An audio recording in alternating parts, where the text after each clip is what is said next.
In this video, we're going to take a look at the developments that took place in Season 7, Episode 7 of The Curse of Oak Island. But first, I'd like to ask that if you haven't done so already, you please consider subscribing to this channel, which you can do by clicking the subscribe button below. In the previous episode of The Curse of Oak Island, the boys discovered Shaft 9, an old searcher shaft which was connected with the original money pit by a 100-foot-long tunnel. Rather than attempt to locate this tunnel via exploration drilling, the crew decides in this episode to take a different course of action prescribed by Doug Crowell. In an aerial photograph of the money pit area taken in 1931 by a former treasure hunting syndicate called Chapels Limited, Crowell noticed two depressions in the earth. One of these appears to be in the same location as the recently discovered Shaft 9. Crowell theorizes that the other depression might be the backfilled remains of Shaft 2, a searcher shaft constructed by the Onslow Company in 1804, 14 feet southeast of the money pit. Crowell observes that if the crew manages to ascertain the location of Shaft 2, then they will be able to determine the exact location of the original money pit. The money pit would lie at the northwestern intersection of circles drawn around Shaft 9 and Shaft 2, with radii of 100 and 14 feet, respectively. Using Chapel Limited's aerial photograph of the money pit site in conjunction with the GPS coordinates of the newly discovered Shaft 9, the team estimates the location of Shaft 2 and tasks choice drilling with retrieving core samples from the area. A core sample taken from a depth of 12 to 15 feet contains nothing but disturbed earth. A second sample, taken from an undisclosed depth, contains a few pieces of wood. A third sample, taken from a depth of about 30 feet, contains significant quantities of wood, perhaps cribbing from Shaft 2. The crew members agree that they ought to search for the other walls of the suspected shaft in order to determine the structure's orientation, which will, in turn, enable them to ascertain the precise location of the original money pit. Later, Gary Drayton and Jack Begley do some metal detecting on Oak Island's Lot 6, on the northwestern side of the island, where Drayton discovered an iron chain and an old coin back in Season 4, Episode 6. On the beach, the treasure hunters come across two old, square-headed iron pins lying side by side, which Drayton suggests might be the remains of an 18th century shipwreck. The treasure hunters then find another, larger pin closer to the water, which Drayton calls a crib spike. In a later interview, Drayton outlines his belief that the iron objects he discovered on the shores of Lot 6 are evidence that the beach, quote, was a place where boats came into, and there was activity in the area. Whether this was a place where ships were repaired or a place where treasure was unloaded, we've got the finds to back those theories up now." Unquote. In the middle of this episode, Rick Lagina, Peter Fornetti, Doug Crowell, and Billy Gerhardt drive to the Dartmouth Heritage Museum in Dartmouth, Nova Scotia. There they meet with Terry Ayland, the museum's curator, and a man named Kevin Rideout, whom Rick had met previously at the funeral of Dan Blankenship. During their first meeting, Rideout told Rick that 40 years prior, while visiting the Dartmouth Heritage Museum, a tour guide pointed out a rock embedded in the grass in the museum's backyard and told him that it was the money pit's legendary 90-foot stone. In order to contextualize this claim, let's take a look at the known history of the 90-foot stone. Back in the spring of 1804, the Onslow Company arrived on Oak Island and began to excavate the money pit, which Daniel McGinnis, John Smith, and Anthony Vaughan had previously explored to a depth of 30 feet. The company men further excavated the pit to a depth of 90 feet, finding oak log platforms solidly embedded into the clay walls of the shaft at regular 10-foot intervals. At the 90-foot level, the diggers came to yet another platform of oak logs, in the middle of which was set a flat, rectangular, 175-pound olive-colored stone, measuring 30 inches in length, 15 inches in width, and 10 inches in depth. When the stone was pried loose, the laborers discovered that its underside was inscribed with strange markings, which none of them were able to decipher. The laborers subsequently retired for the night, only to find the money pit filled with seawater the following morning. Following its discovery, the 90-foot stone was built into the fireplace of John Smith's Oak Island home, where it remained for more than half a century.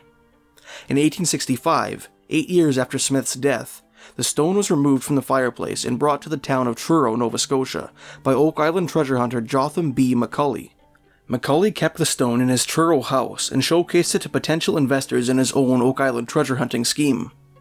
Sometime after, the stone came into the possession of businessman A.O. Crichton, a hopeful Oak Island treasure hunter and partner in a Halifax bookbinding firm called Crichton and Marshall Stationers. Crichton showcased the stone in the front window of his bookbindery, hoping that it might attract investor interest in his Oak Island treasure hunting venture, the Oak Island Contract Company. Around this time, a linguistic professor from Halifax's Dalhousie University named James Lichty claimed that the characters carved in the stone formed a cipher which, when decoded, read, 40 feet below, 2 million pounds are buried. Although no rubbings were made of the stone's inscription, some believe that the cryptic markings may have been copied down at some point. The only supposed copy of the inscriptions on the 90-foot stone surfaced in April 1949 in a letter written by Nova Scotian Reverend A.T. Kempton to Oak Island treasure hunter Frederick Blair. Kempton, in his letter, maintained that he received a copy of the stone's inscription from an old Irish schoolmaster who resided somewhere in Mahone Bay. Kempton's symbols formed a simple substitution cipher which, when decoded, read the same message allegedly decrypted by Dalhousie professor James Lichty in 1865. 40 feet below, 2 million pounds are buried. When A.O. Crichton's Oak Island Contract Company failed to get off the ground, Crichton used the 90-foot stone as a base on which to beat leather and paper. When the stone was employed for this purpose, the strange inscription on its face is said to have gradually faded into obscurity. In 1909, an Oak Island treasure hunter named Harry L. Bodwin examined the stone in the bookbindery and found no evidence of any inscription. He included his disappointing description of the stone in a bitter article for the August 19, 1911 issue of Collier's magazine, writing that it bore, quote, a few scratches, etc., made by Crichton's employees as they acknowledged, but there is not, and never was, a system of characters carved on the stone, unquote. Crichton and Marshall Stationers went out of business in 1919, selling their building to the Halifax Seed Company. The 90-foot stone has been missing ever since. Throughout Season 6 of The Curse of Oak Island, the Fellowship of the Dig made 2 searches for the 90-foot stone in the basement of the old Halifax bookbindery, which now houses the Nova Scotia College of Art and Design. During the second search, conducted in Season 6, Episode 7, the treasure hunters discovered an object in a dusty, cobweb-choked corner of a basement room, which corresponded quite well with old descriptions of the 90-foot stone. The stone bore no traces of the strange symbols said to have been carved onto it, aside from the letters L and N, which had been carved into its corner. Letters evoking the, quote, few scratches made by Crichton's employees, unquote, which Bodwin referenced in his article. In an interview showcased in this episode of The Curse of Oak Island, Rick Lagina states his belief that the supposed 90-foot stone found beneath the old Halifax bookbindery was an unfinished replica of the original stone, and expresses his hope that the real 90-foot stone is the artifact which Kevin Rideout claimed to have been made aware of during his visit to the Dartmouth Heritage Museum more than 40 years ago. Interestingly, the narrator informs us in this episode that the building which now houses the Dartmouth Heritage Museum, called the Evergreen House, was once the residence of Dr. Mary Helen Crichton, a celebrated Nova Scotian folklorist and a distant relative of A.O. Crichton, owner of the old Halifax bookbindery. Helen Crichton purchased the Evergreen House in 1919, the same year in which the Halifax bookbindery went out of business.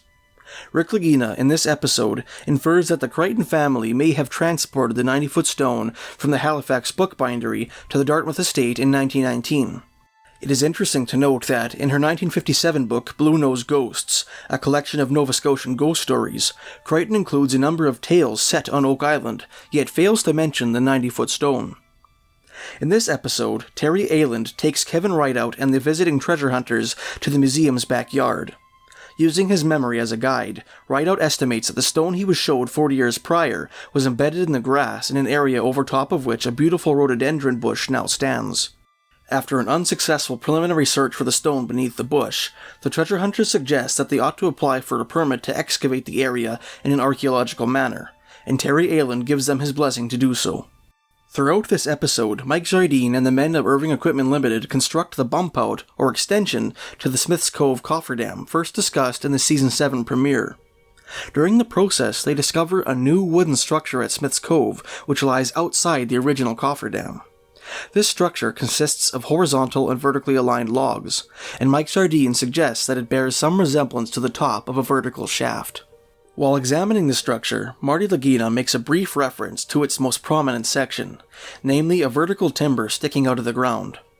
Although it is not mentioned in this episode, the vertical timber strongly evokes an object which Rick Lagina spied at Smith's Cove during low tide back in Season 1, Episode 1, which he likened to, quote, an ancient tusk coming out of the water, unquote.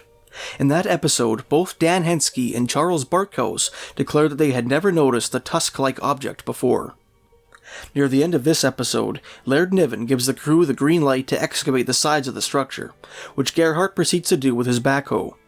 Gerhardt removes a load of material immediately adjacent to the structure, exposing a wall of horizontal logs covered by sheets of what appeared to be 19th or 20th century tar paper. Immediately beside the wall was a pile of rocks, which some of the treasure hunters suspect might be the remains of the legendary finger drains believed to feed the Smith's Cove flood tunnel.